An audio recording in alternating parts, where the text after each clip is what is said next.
因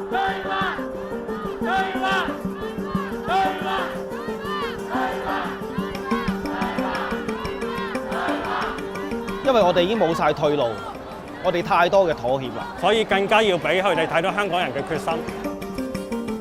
The people of Hong Kong are out in the streets. 呢個遊行對香港嘅未來可以話係歷史性嘅一刻咯，係香港。Hundreds of thousands are demonstrating against a deeply unpopular bill. 呢個會影響全香港嘅市民。因為呢條條例對香港嘅傷害係非常之大嘅。But this is about a whole lot more than a bill. It's about the status of Hong Kong and the power China has over it. It's a fight to preserve the freedoms people have here, and it all started with a murder.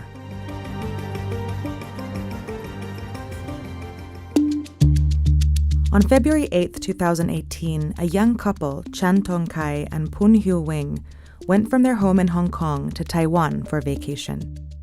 They stayed at the Purple Garden Hotel in Taipei for 9 days. But on February 17th, only one of them returned to Hong Kong.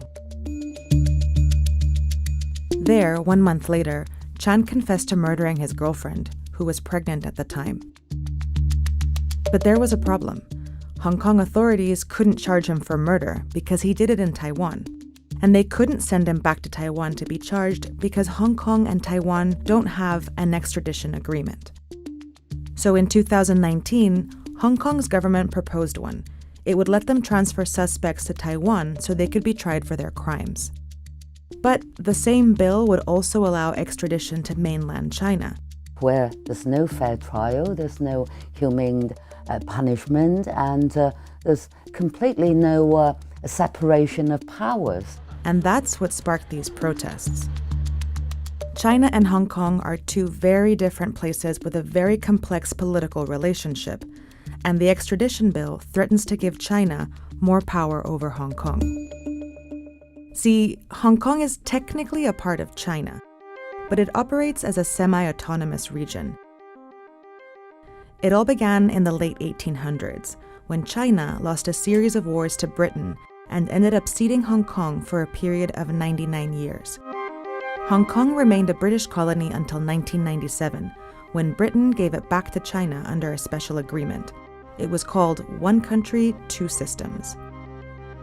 It made Hong Kong a part of China, but it also said that Hong Kong would retain a high degree of autonomy, as well as democratic freedoms, like the right to vote, freedom of speech, freedom of the press, of assembly. And that made Hong Kong very different from mainland China, which is authoritarian. Citizens there don't have the same freedoms. Its legal system is often used to arrest, punish, and silence people who speak out against the state. But according to the agreement, one country, two systems wouldn't last forever. In 2047, Hong Kong is expected to fully become a part of China. The problem is, China isn't waiting for the deal to expire. Under the rule of Chinese leader Xi Jinping, pro-democracy leaders have already been arrested in Hong Kong, and mysterious abductions of booksellers have created a threat to free speech. But Hong Kong has been pushing back. In 2003, 500,000 Hong Kongers successfully fought legislation that would have punished speaking out against China. And in 2014, tens of thousands of protesters occupied the city for weeks to protest China's influence over Hong Kong's elections.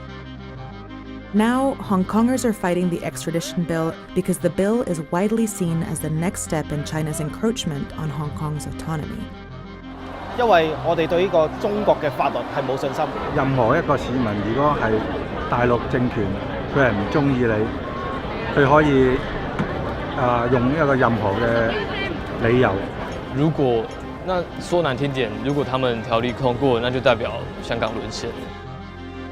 The sheer size of these protests shows you just how much opposition there is to this bill. But if Hong Kong's legislature votes on the bill, it'll probably pass. And that's because of the unique nature of Hong Kong's democracy. For starters, Hong Kong's people don't vote for their leader. The chief executive is selected by a small committee and approved by China. And even though they're the head of the government, they don't make the laws. That happens here. Like many democracies, Hong Kong has a legislature with democratically elected representatives. It's called the Legislative Council, or LegCo, and it has 70 seats. Within this system, Hong Kong has many political parties, but they are mostly either pro-democracy or pro-China. In every election, Hong Kong's pro-democracy and anti-establishment parties have won the popular vote, but they occupy less than half of the seats in the LegCo. This is because when Hong Kongers vote, they're only voting for these 40 of the 70 seats. The other 30 are chosen by the various business communities of Hong Kong. For example, one seat belongs to the finance industry, one seat belongs to the medical industry, one belongs to the insurance industry, and so on. Many of these 30 seats are voted on by corporations. And because big business has an incentive to be friendly with China, those seats are dominated by pro-China political parties. When Hong Kong was handed over to China in 1997, Hong Kong and China made an agreement that eventually all members of the council would be elected by the people.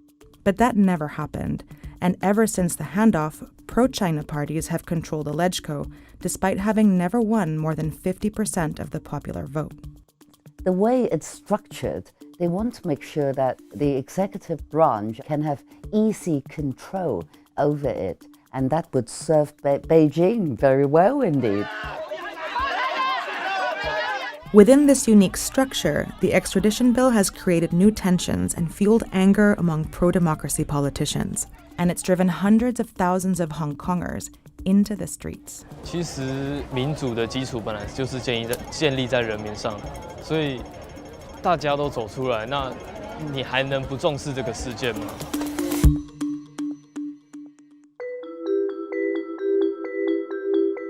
While this isn't Hong Kong's first protest against China's influence, it is the biggest.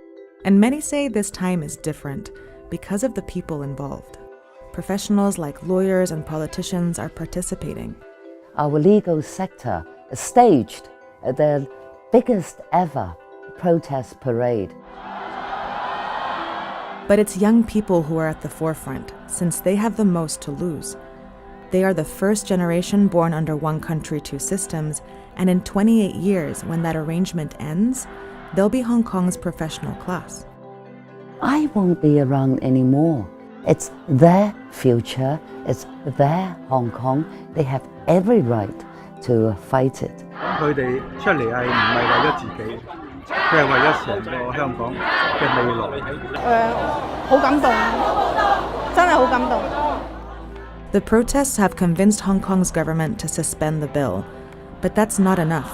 Many want the bill withdrawn completely. 都係從頭到尾都係撤回，冇要暫緩。 That's because these protests are also part of a larger fight to push back against China's encroachment now, not just when time's up.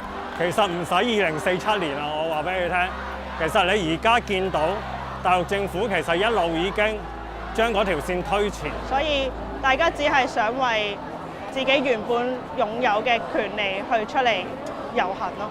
我哋仲有好多機會去改變。 2047 is on its way, but it's not here yet. And until then, Hong Kongers still have a voice.